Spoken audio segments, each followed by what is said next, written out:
As a major research institution, Arizona State University offers the most online bachelor's degree programs, along with world-class faculty and dedicated support. Discover why ASU is ranked #1 in innovation for 9 consecutive years. Tap to learn more. This content may not be suitable for all audiences. Listener discretion advised. The thing that keeps me up at night isn't the thought of the creature. It's the thought of where it came from. Who's to say this thing didn't crawl up from the caves, spanning hundreds of miles in every direction, hidden from civilization, thriving off the ecosystem? I peeked out the peephole in the door and watched in horror as these 3 men came barreling around the corner, frantically looking around for me. From Killer Podcasts, true tales of horror, bizarre happenings, unexplainable events. This is Disturbed.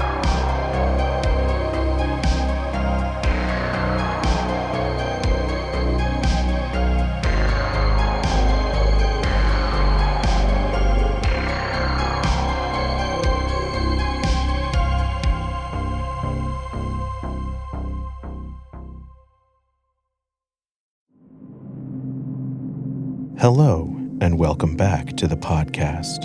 This week, we're bringing you 5 real stories that will make your skin crawl. So sit back, listen closely, and dive into the horror. Our first story is narrated by Meghan Barylak about a woman who encountered the worst kind of horror when you live alone. Or so you think. This happened 7.5 years ago. June 23rd, 2016, while I was cleaning out my house. I was renting a house for a year, and the year was almost up.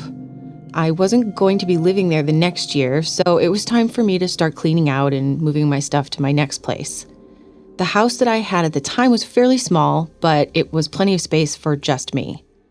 I lived there by myself, and I had just finished cleaning out the living room, other than some basic furniture, and I had moved on to start cleaning the kitchen. There were quite a few cabinets, so many that I didn't use a good number of them.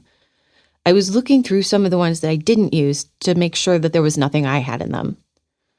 One of them I opened up, and I saw something in the back corner. It looked like some type of shirt or rag. I grabbed it, and I didn't think it was mine, but when I moved it, it revealed a small white lever that I could barely see. The cabinet was in the corner, sort of by the sink and halfway blocked by the stove. I thought it was just another pipe, but it just looked a little different to me. I leaned down, had to crawl inside the cabinet, which was pretty large. Once I got inside, I saw there was a small trap door to the side, leading into the wall. I couldn't believe what I was seeing. You had to be completely inside in order to see the detail of it. And I decided to open the door, which led to an extremely narrow hallway with a sort of crawl space. But when I got farther inside, I was horrified. I saw that there was food as well as several blankets, as if someone had been living inside of there. The good news, at least to me, is that whoever had been there was gone. I tried to make sense of it to figure out how long the person had been there, how I didn't know about it. I was gone from the house a lot with work and other stuff, but I didn't know how it was possible for someone to live in there without me knowing. I continued cleaning until it got pretty late, and the next day after work, I continued. I was still kind of in shock with finding a secret room in my house and decided to look at it once again. I opened the cabinet and went inside, and then I pulled the lever open just like I had the previous day. But this time, as soon as I opened it, I saw a movement. And then saw a person for a split second. They slammed the door shut on me, and I immediately turned and ran all the way out of my house to my car, and then called the police. I was so scared that I started driving away as well. I opened up my phone, told the police the whole situation, and they came to my house a short time later to find that whoever had been there was now gone. I was absolutely disgusted knowing that this random person had access to my house for who knows how long. It felt like a vivid nightmare I needed to wake up from. Next, we hear a story from Reddit user Pizzle the Clown about an unexplainable occurrence in the West Virginian wilderness, narrated by Paul Brown. When I was about 9 or 10 years old, my uncle told me a story that has stuck with me ever since. Growing up in Kentucky, I've always heard tales of, Bigfoot or the Pope Lick Goat Man. The usual run-of-the-mill urban legend, campfire story. But in the case of the story my uncle had told me, it was different from all the other tales I'd ever heard before, or since. So, Kentucky is home to the largest cave system in the world, Mammoth Cave. Since its founding on July 1st, 1941, only about 365 miles have even been surveyed by the human eye. It's believed that there are still over 600 miles of passageways and caverns yet to be discovered. The national park is stretched over 3 counties spanning more than 50,000 acres. Edmonson, Hart, and Barron counties. My uncle owned land in Edmonson County since the early 1980s. I remember hearing about how, when they were out hunting for deer, they would, occasionally come across pits in the ground of various sizes at the mouths of the cave entrances. They would usually just toss a barrel or a large tree branch into the hole so no one would stumble across it, fall in, and become trapped. Besides wildlife or just getting lost in the woods, there really wasn't much else you had to worry about, according to most people. Now, this story takes place in the early 1990s, about 5 years after my uncle purchased his land. His closest neighbor, who I'll call Ken, lived about half a mile down the dirt road that ran parallel to both of their properties. They naturally became, good friends over time, and on occasion would accompany each other hunting. My uncle, he actually lived in Louisville and would, visit his property in Edmonson County when he had off days or needed to do upkeep like mowing or restocking his pond. So, unlike his neighbor Ken, he spent more than most of the year in Louisville. On this particular weekend, Ken went out hunting for deer. He left his cabin and headed off into the woods, as he had done 100 times before. He followed a path that he had used plenty of times before to a small grouping of trees overlooking a large meadow. According to him, it was a perfect sunny fall day with not many clouds in the sky. He sat in the shadows underneath some low-hanging tree branches, hidden from any would-be prey that might come by. Despite it being the ideal weather for hunting, he didn't see much in terms of game, just a few fawns and a doe. Not the big trophy buck he was hoping for. He'd actually been entertaining the idea of just grabbing his gear and heading back to the cabin, but not wanting to go home empty-handed, he decided to stick around for a little while longer in hopes his luck would change. His chest fluttered when he looked across the meadow to the left and saw movement in the tree line opposite of him. He pulled his rifle to his shoulder and looked down the scope.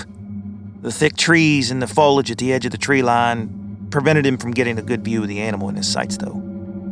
From what he could tell, it was heading towards the edge of the woods. He just had to be patient. When it stepped into the clearing and out of the shadows of the trees about 50 yards away, he knew almost immediately he wasn't looking at a deer. He tried to keep his hands from shaking his rifle as he desperately tried to identify exactly what it was he was looking at. He described its body as that of a panther. But the upper torso, where the shoulders and neck were, sat noticeably higher than its lower back and hind legs. He was looking at its side profile, which he claimed while in mid-stride this thing had to be close to 7 feet in length. He said it was quiet, like a cat. It never made a noise when it moved. The front legs looked more like arms, significantly longer and skinnier than its hind legs.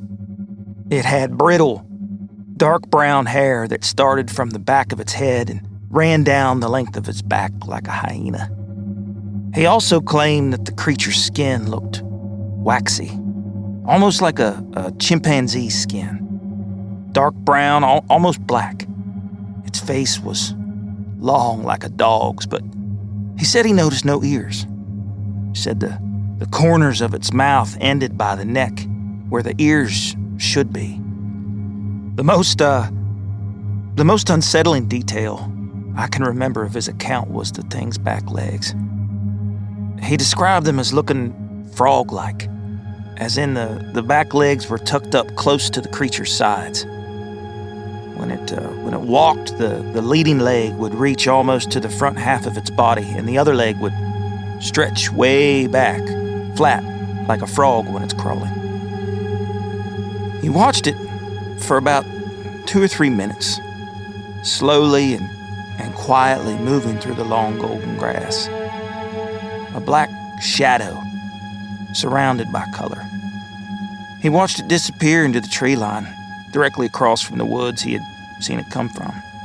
And after a few moments, he left and headed back to his cabin. Now, I don't know how long it was after this incident occurred that Ken told my uncle about it, but he was reluctant to speak on it. He dubbed it the Kentucky Holler Crawler. Eventually, Ken explained the story in full one night while we sat around a fire with my uncle.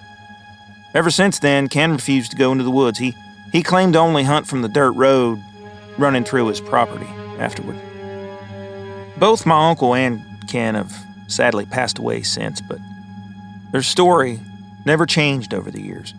I even had my uncle retell the story to me a few years back just so I knew I had all the details right. Maybe this was just another tall tale used to scare me and my brother when we were kids, camping on my uncle's land, but I know one thing for sure. He was an honest man. In his eyes, they told the truth when he would tell me that story. He had his fair share of unexplainable instances as well. I'm sure anybody would after frequenting a cabin in the middle of nowhere, Kentucky, for over 30 years. You know, the thing that keeps me up at night isn't the thought of the creature. It's the thought of where it came from. Who's to say this thing didn't crawl up from the caves, spanning hundreds of miles in every direction, hidden from civilization, thriving off the ecosystem? Nothing is impossible when it comes to nature. Nobody really knows for sure what is out there in the dark. You're listening to Disturbed. We'll be right back.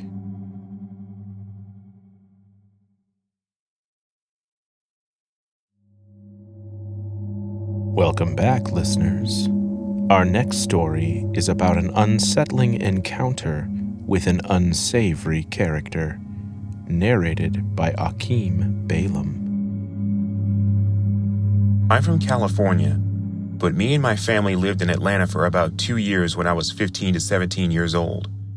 The entire time living there was a saga within itself, but I can remember one specific incident that was unsettling. When we arrived in Atlanta, we stayed in a hotel for some months while looking for places to live. There was this handyman who worked at the hotel. He was a white man, maybe in his mid-40s, large belly, wore glasses, and always dressed in the same camouflage jacket that kind of made him resemble a hunter of some sort. He seemed friendly enough. He would always wave and joke around with all the kids and with my parents, and we were cordial with him. His friendliness started to become excessive towards the end of our stay. It got to the point where he would yell up to us from outside our window.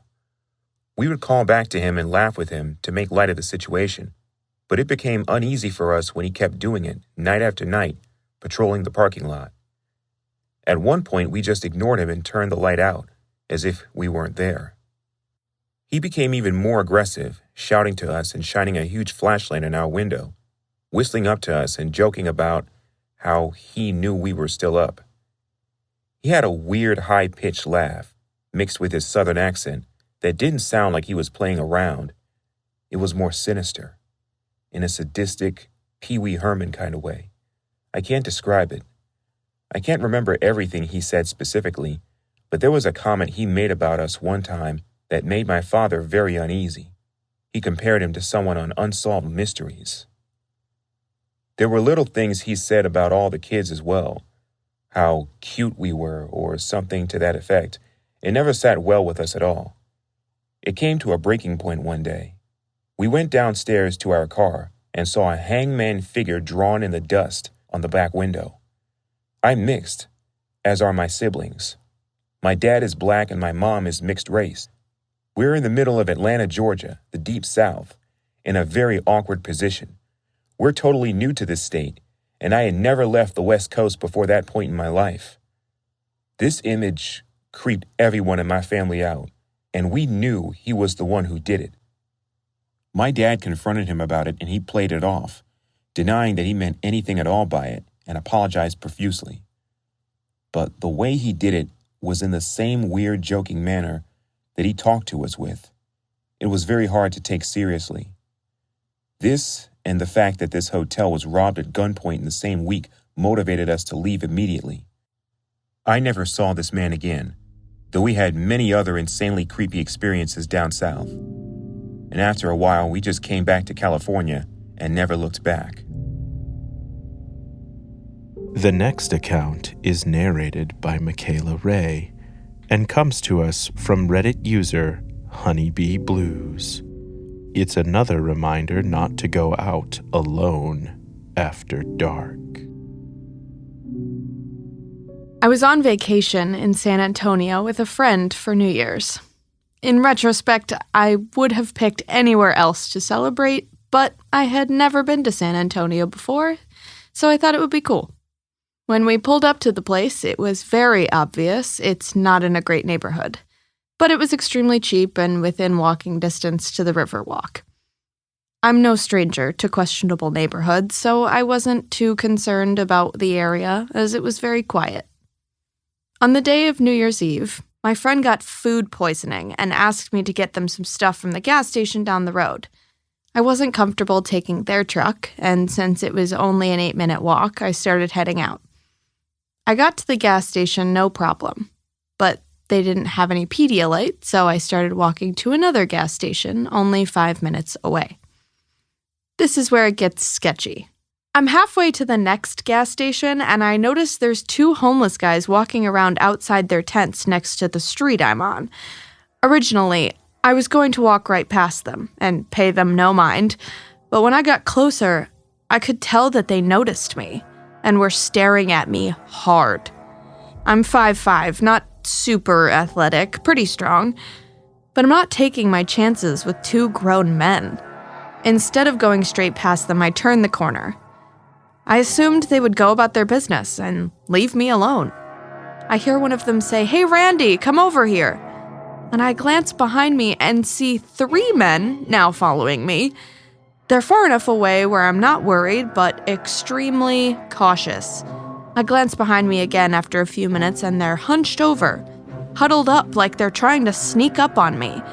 Much closer this time. I make the smart decision to say fuck the Pedialyte and round the corner back towards our place.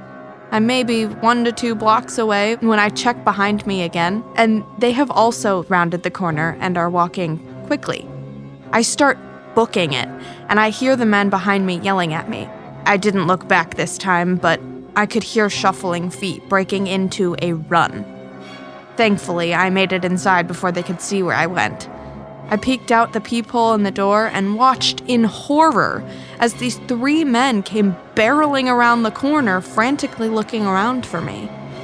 They're arguing and pointing around, but eventually they fuck off. If I wasn't so alert, I shudder to think what would have happened. And no, I did not get the Pedialyte. I had to get it delivered. Our last story is about an unfamiliar knock on your apartment door. Narrated by Cameron Rennie. Very unsettling encounter with a stranger at my door. This happened about 3 years ago, but I still think about it from time to time and it still creeps me out. I had just moved into a new apartment on the first floor of a building. It was late one night, and my roommate was out when someone knocked on the door. This was not uncommon, as we were in college and my roommate had friends that would come by to hang out at all hours of the day. I just figured it was one of his friends. So I got up and checked the peephole. Staring right back at me through the peephole is an eyeball pressed against it. Again, This is also something that one of our friends might just do to be funny. I chuckled and opened the door, surprised to see a guy in his mid-20s that I didn't recognize.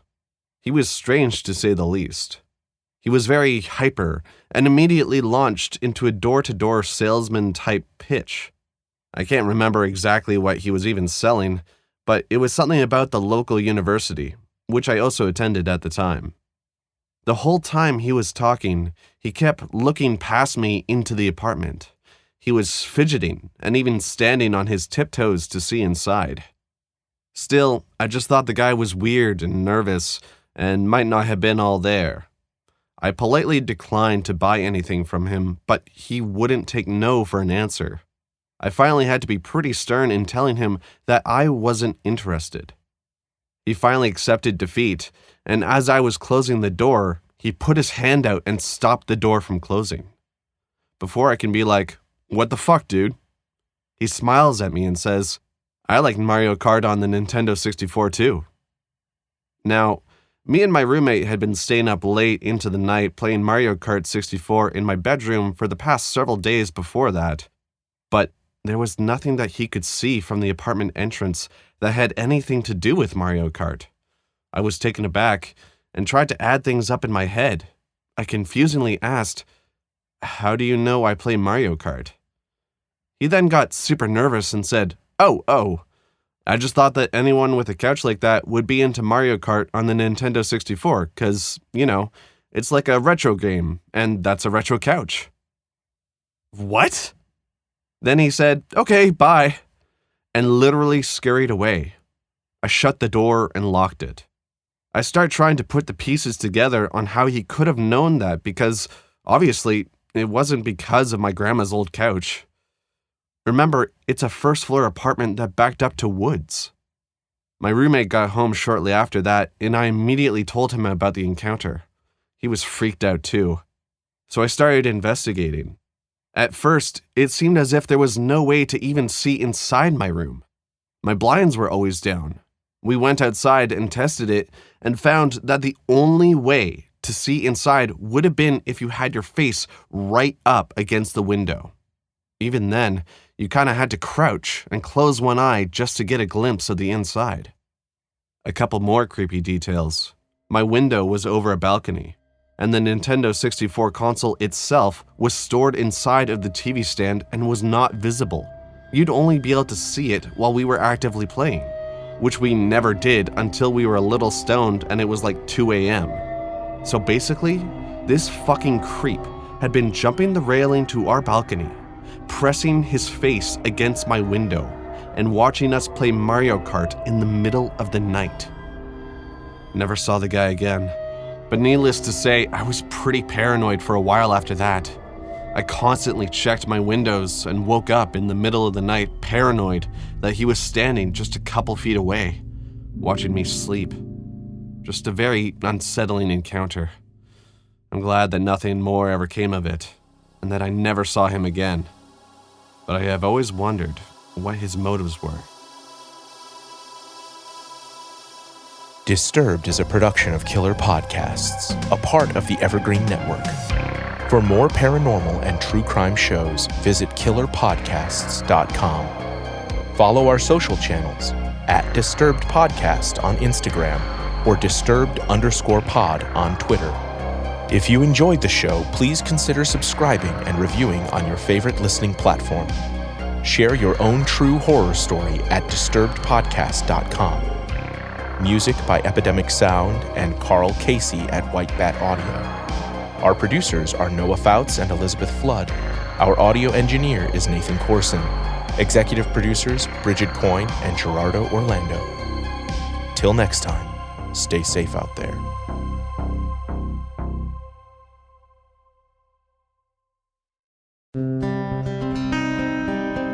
A detective came and knocked on the door, and I said, "Is it Renee?" And he just gave me that solemn look.